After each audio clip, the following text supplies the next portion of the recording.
for a VR. A VR to my good friend Scott, the artist formerly known as the Console Snob, now known as SGR. SGR, yes. Good name. Anyway, he did a video on top 10 PlayStation games. PlayStation 1 games specifically, not PS4. PlayStation 1. And I thought, yes, that's a good one to do a video response to. So here it is. You're watching it right now. My choices are going to be they're going to appear very conservative and quite predictable.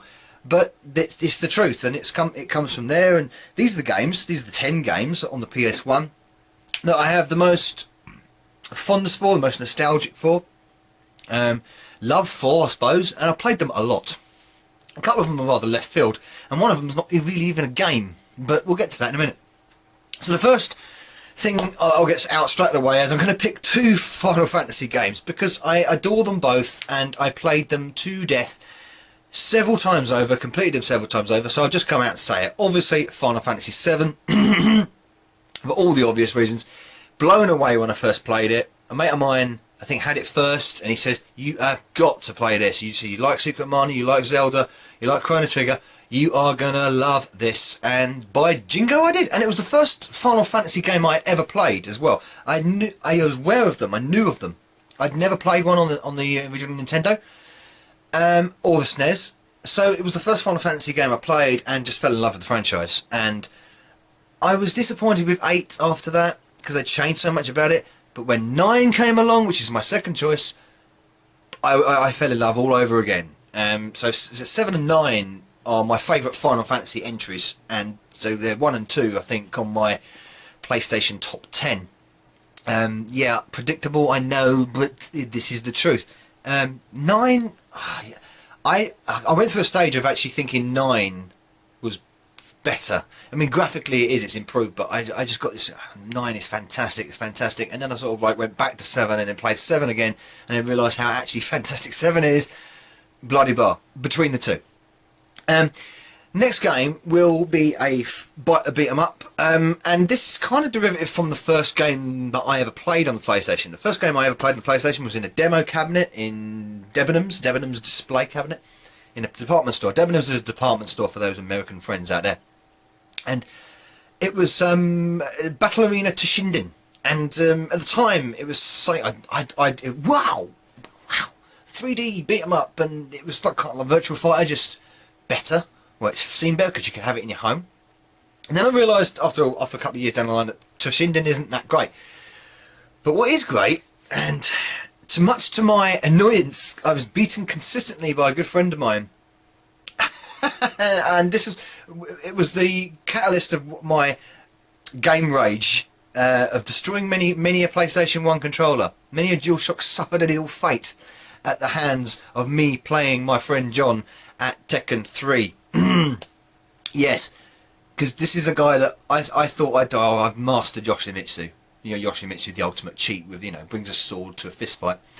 And he would pick up the most obscure characters out of the game and just kick my ass. I don't know how he did it. It suddenly started playing with Eddie, the one that does the capoeira and martial arts.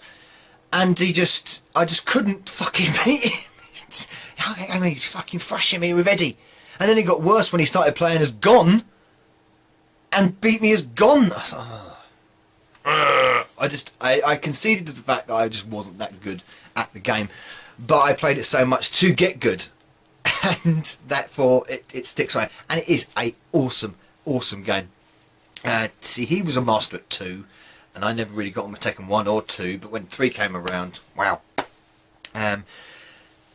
Just the next pick. Oh yeah, the next pick. The next pick is the I was gonna pick the first game initially, but then I realised that my favourite isn't the first game. I have not a nostalgia for the first game in this series, but the second game is the one that really hooked me, and that's Gran Turismo 2. And I think a lot of people nowadays still say it's one of the best Gran Turismos still now. It's fan-fucking-tastic. It's a deep game. You can get so engrossed in that game of building your cars and garages and all the different races in it. It's a massive extension of the first game. It's graphically so good for that era. I was going to put that up with Rage Racer, which like what Scott picked. Is that Rage Racer? I think it is. That was quite yes, it is. Because I love that game as well. But I think if I'm going to pick a racing game, it's got to be GT2. Now, another obvious one. Yeah, I'd never played a game from this franchise before. But so far as I was concerned, this was the first game of this genre which exploded into obviously a massive genre. I can't find it. It's not around it. I was looking for the part 5. But anyway, Metal Gear Solid. I'd never played anything like Metal Gear Solid before. The stealth thing. I mean, Scott mentioned Tenku. I didn't play Tenku before Metal Gear.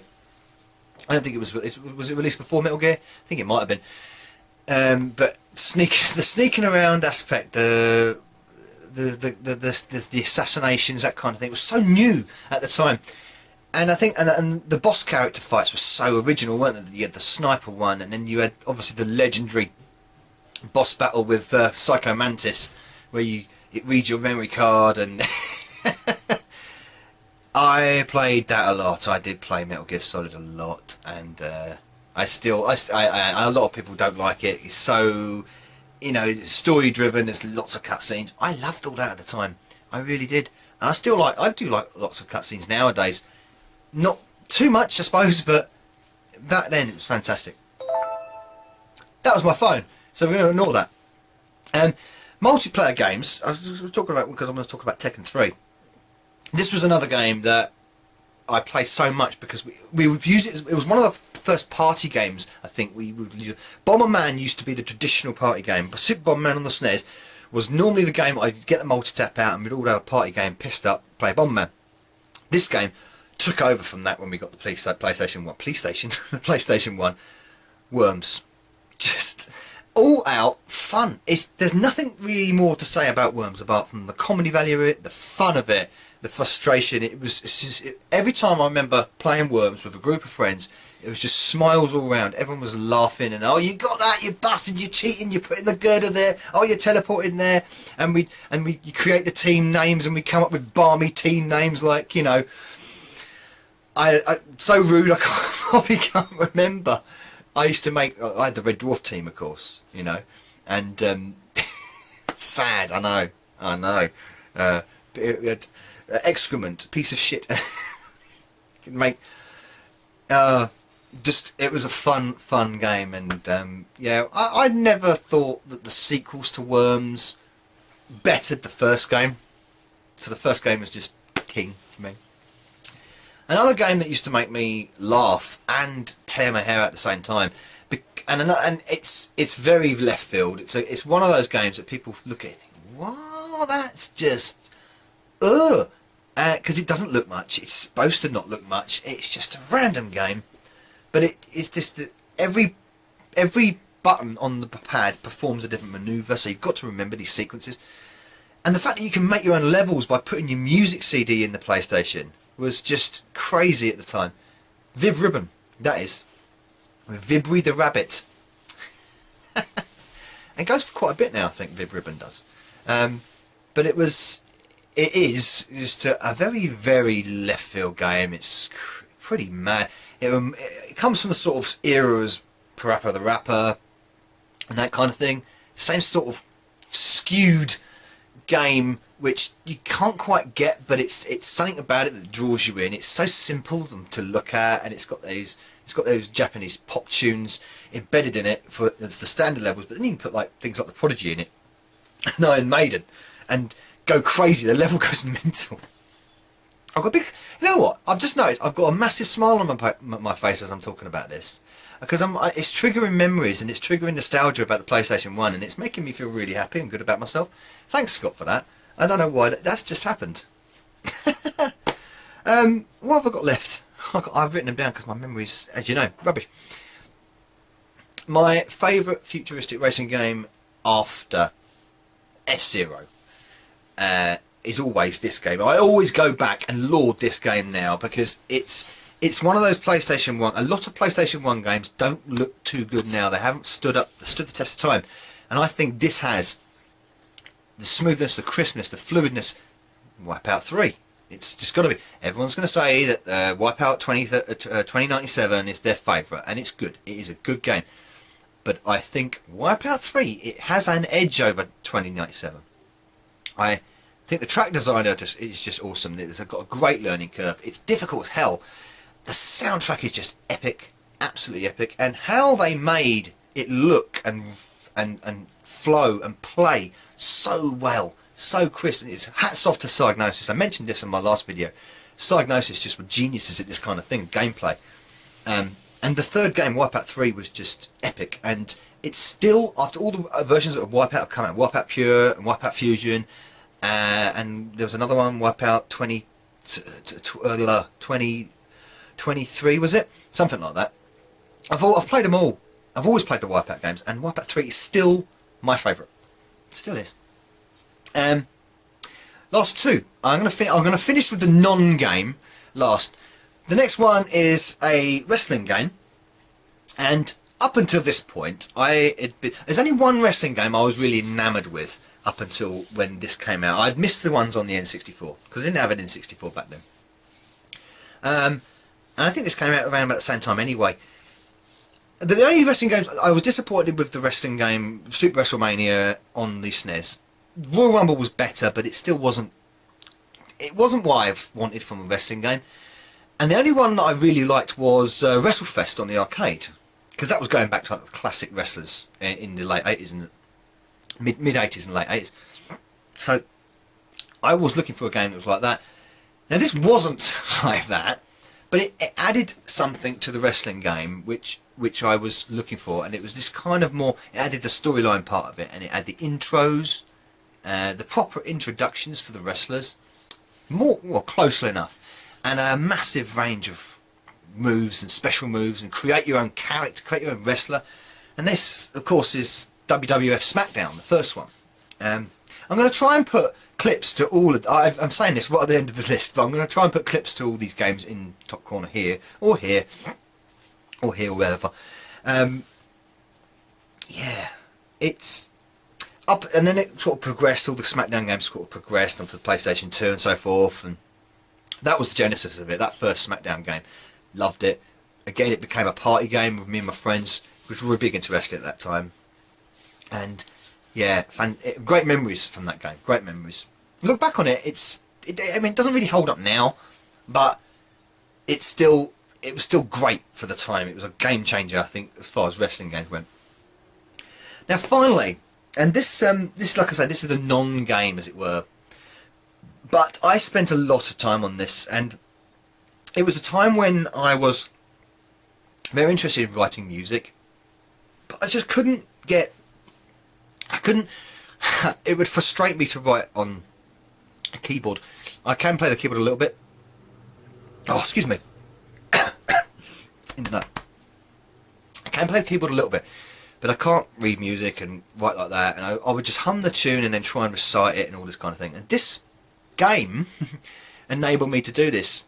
And then I discovered it had a prequel. I didn't know it had a game before it, because this was the first time. And it's Music 2000. And it got rave reviews, didn't it? I think Codemasters as well did it. But the samples, and it's so the ease of the way you can make a tune and make it sound really good as well. It was fantastic, and I spent hours and hours and hours making tracks on Music 2000. You know, I would push it all the way up to the memory limit. I'd stack it with so many different samples, built-in samples, that I would reach the memory limit and end up cutting bits down and stuff, and adjusting this, and I would piss around with the tempo for one riff for hours, and then try and get it right. And I ended up I'm making about 30 or so tracks fine. I mean, I took weeks on one track to try and get it right. And I ended up transferring them to the computer. I've still got them today, and I still listen to my own music today. It sounds a bit egotistical, I know, but I think I made that with a PlayStation game, and that sort of stands up to the mark of what the PlayStation 1 it was for me. It brawls that. It's something I can remember, and it still brings. I think there's a big grin on my face. It still brings a smile to my face to think that Music 2000 was there, and it's fantastic that program. I've got a, yeah, if you're interested, I've got a couple of them tunes actually uploaded onto my other channel, which I'm pointing up there because I'm going to put the link up there to it. So have a look at that if you're interested. And I think I've put there's 2 or 3 tracks on there. But have a listen, because I've made them with Music 2000. And that's it, really. That's all I've got to say. Thank you, Scott, for that, because you really actually put me in a good mood. I was going to mention a few others. Honourable mentions. Resident Evil is one, obviously, and Tomb Raider is one. It's Crash Bandicoot. Games that I played briefly, but for some reason I don't have so much of a memory of playing them. And the same goes for GTA.